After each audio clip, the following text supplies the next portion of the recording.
MSc Final Inorganic Special paper 7।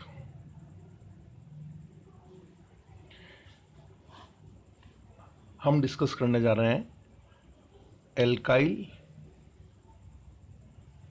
And aryls of transition metals.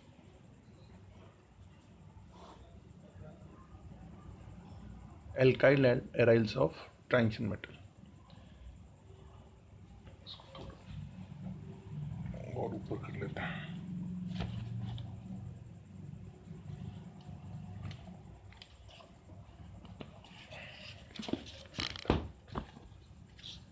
Alkyl and aryls of transition.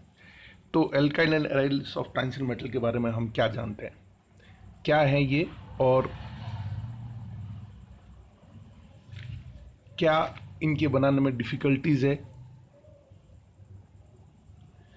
तो जब हम alkyl and aryls of transition metal की बात करते हैं तो हम देखते हैं कि इनके बारे में अध्ययन जो है बहुत रिसेंट है। कैसे, क्या कहेंगे हम? पॉइंट नंबर 1, इनके बारे में हम जब बात करेंगे तो transition metal compounds containing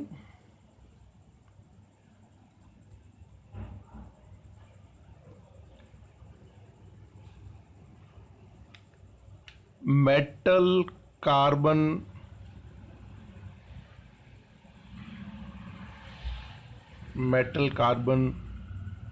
single, double and triple bond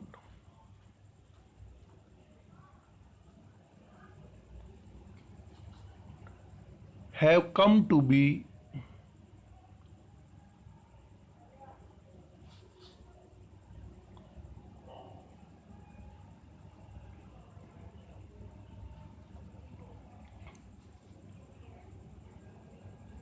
understood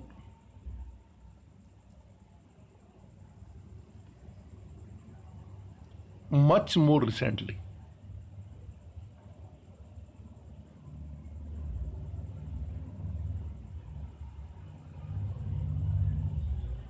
क्या मतलब इस बात का कि मेटल और कार्बन के बीच सिंगल बॉन्ड के कंपाउंड, मेटल और कार्बन के बीच डबल बॉन्ड के कंपाउंड, एवं मेटल एवं कार्बन के बीच ट्रिपल बॉन्ड के कंपाउंड जो हैं वो उनके बारे में जो भी स्टडीज हुई है वो बहुत ज़्यादा पुरानी नहीं है। क्या मतलब, पुरानी कैसे नहीं है? तो इसका हम यूं कहते हैं कि भाई जो मेन ग्रुप के कंपाउंड्स हैं, मेन ग्रुप मतलब एस ब्लॉक एलिमेंट कह दो या नॉन मेटल कह दो, main group elements,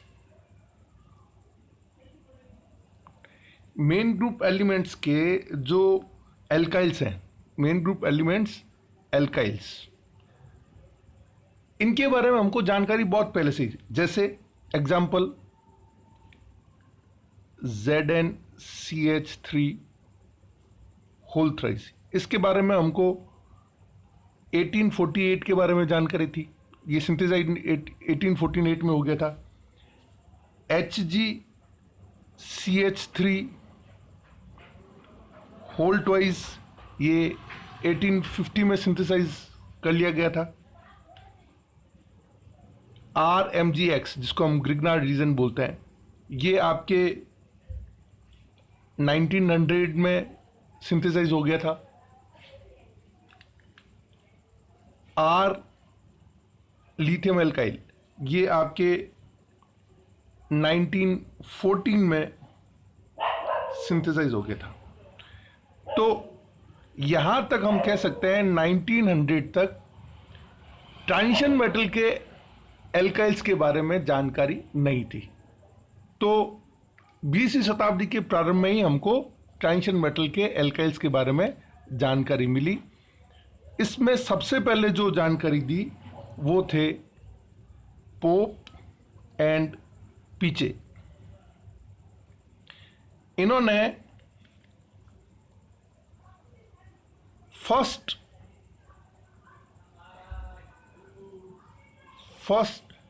transition metal alkyl का सिंथेसिस किया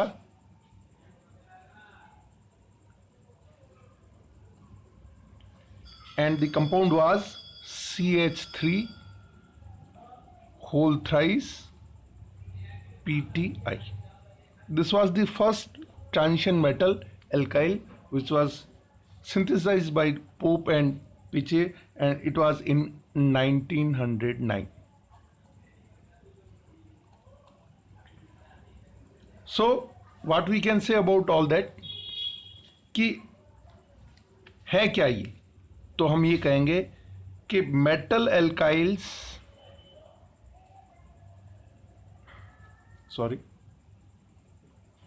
metal alkyl and aryls are the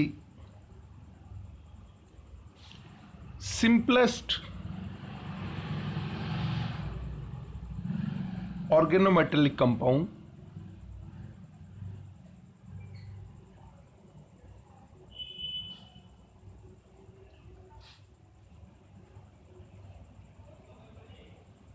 in which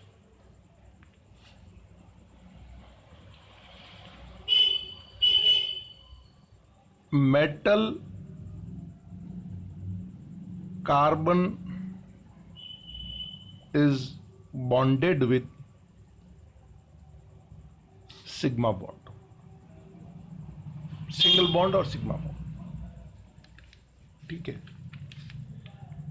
अब क्या हुआ साहब, 1909 में पोपे एंड पीचे ने ये सिंथेसाइज कर दिया कंपाउंड। तो क्या और आगे बात बढ़ी? आगे बात बढ़ी, लेकिन बहुत सालों बाद। Up to 1950 scientists were failed to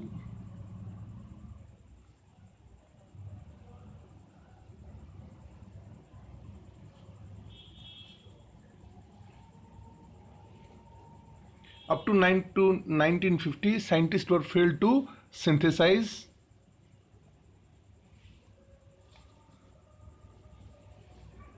metal alkyls and aryls। क्यों फेल हुए, क्या कारण थे? तो ऐसा माना गया कि ये जो ट्रांजिशन मेटल एल्काइल्स हैं, इनका जो मेटल कार्बन बॉन्ड है वो वीक है ना।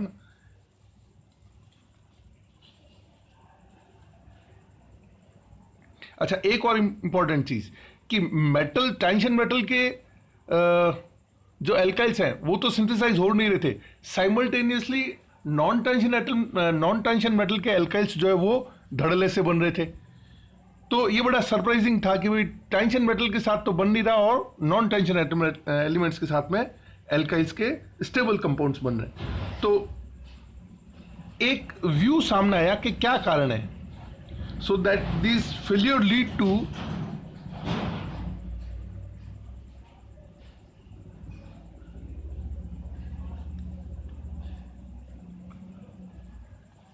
view that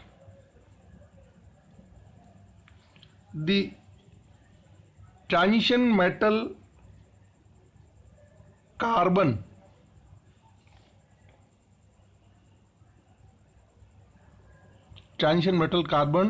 bond were usually weak।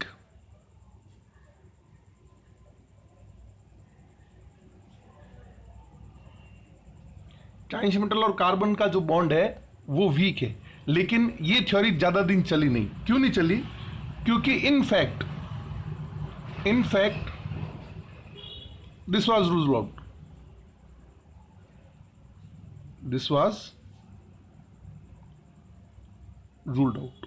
क्यों रूल्ड आउट हुआ? Because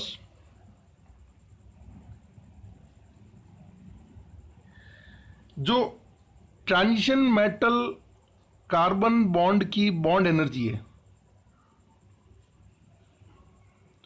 it is in some cases more than the bond energy of non transition metal and carbon bond.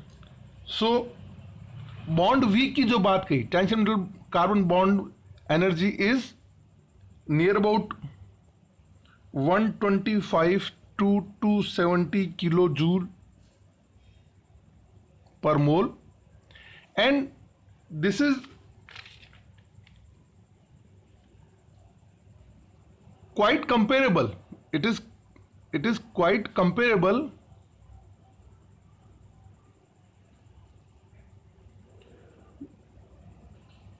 to those with non-transition metal carbon bond. मैं आपको इसको एक example से prove करता हूं कैसे.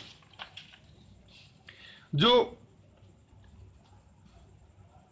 टाइटेनियम और कार्बन के बीच जो बॉन्ड एनर्जी है,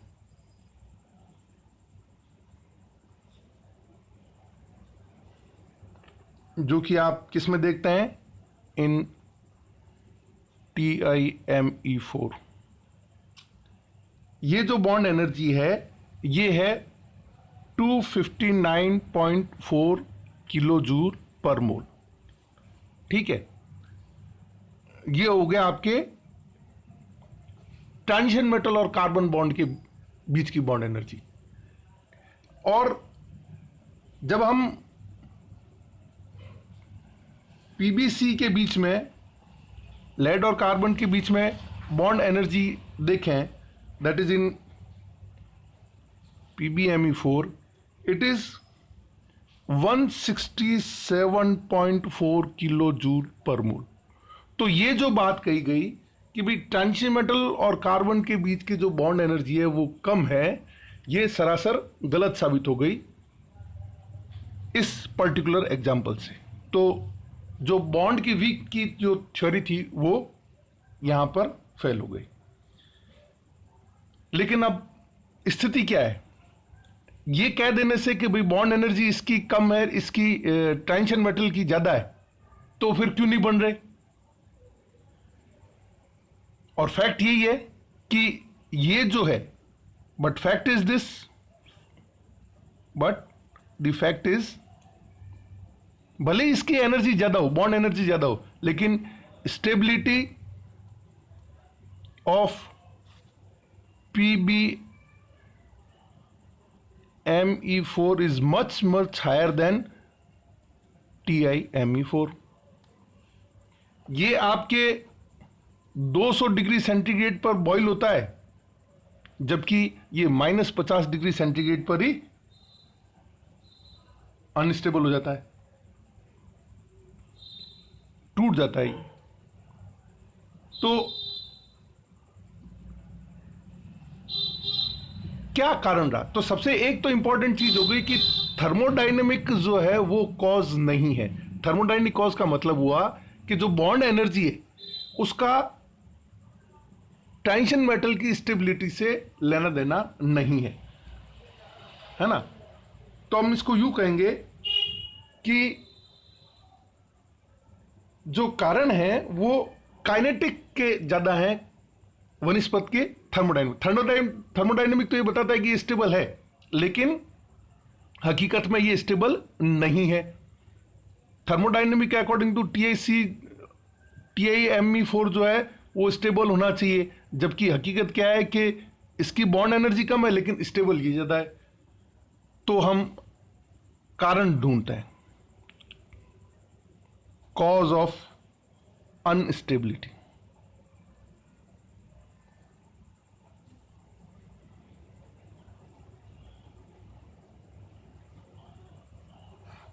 cause of instability of transition metal alkyls. Non transition metal alkyls तो जो है वो स्टेबल है और ट्रांजिशन मेटल एल्काइल्स नहीं है. तो जब हम इनकी कॉज के बारे में बात करते हैं तो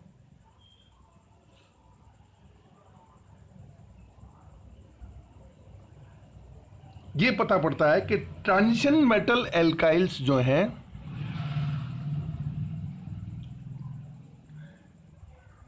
are कोऑर्डिनेटिवली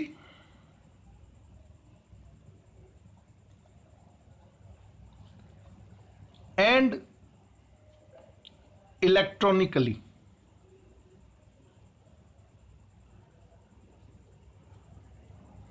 unsaturated.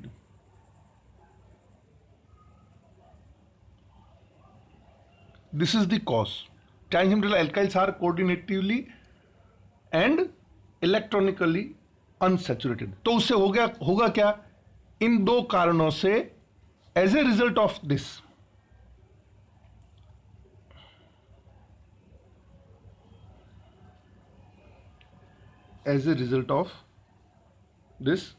several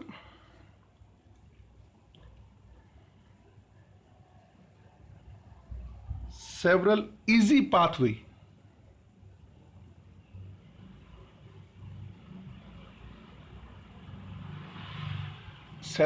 pathways requiring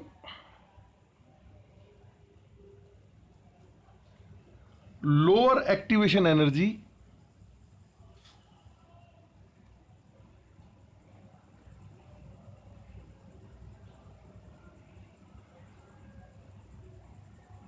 are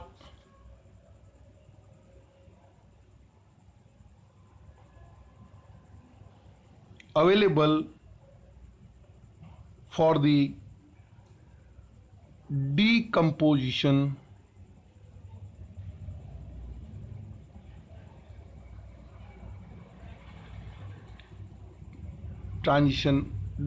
of transition metal alkyls.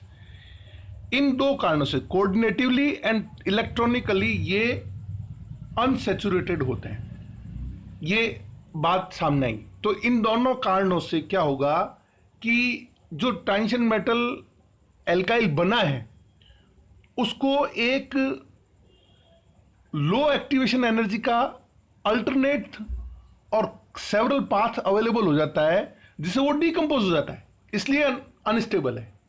What we are searching cause of instability of transition metal alkyl. तो हमने क्या पाया कि transition metal alkyls are coordinatively and electronically unsaturated. वो असंतृप्त हैं। तो कोऑर्डिनेटिवली भी और इलेक्ट्रॉनिकली जब असंतृप्त होंगे तो वो जो भी प्रोडक्ट बना alkyl metal transition metal alkyl वो एक ऐसे मार्ग से आगे डीकंपोज जाएगा जो कि लो एक्टिवेशन एनर्जी का है, और इन दो कारणों से वो अल्टरनेट पाथ जो है वो सेवरल ऐसे अल्टरनेट लोअर एक्टिवेशन एनर्जी के पाथ वहां पे मौजूद हैं और वो टूट जाएंगे। इन कारणों को हम और आगे ज़्यादा डिटेल में डिस्कस करेंगे, लेकिन एक बात चीज़ ये क्लियर हो गई यहाँ पे कि the most important thing here is that the failure of formation of transition metal alkyl were related to the kinetics, not to the thermodynamics. Important conclusion क्या निकला कि the failure of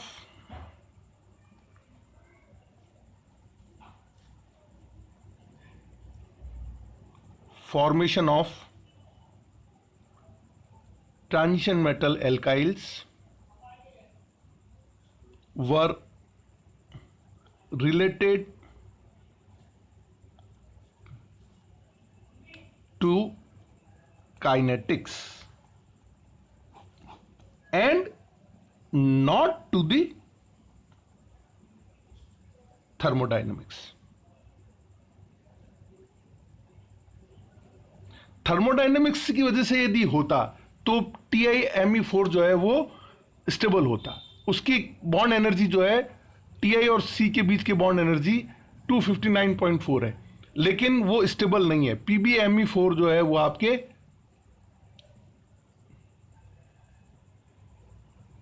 ज्यादा स्टेबल है।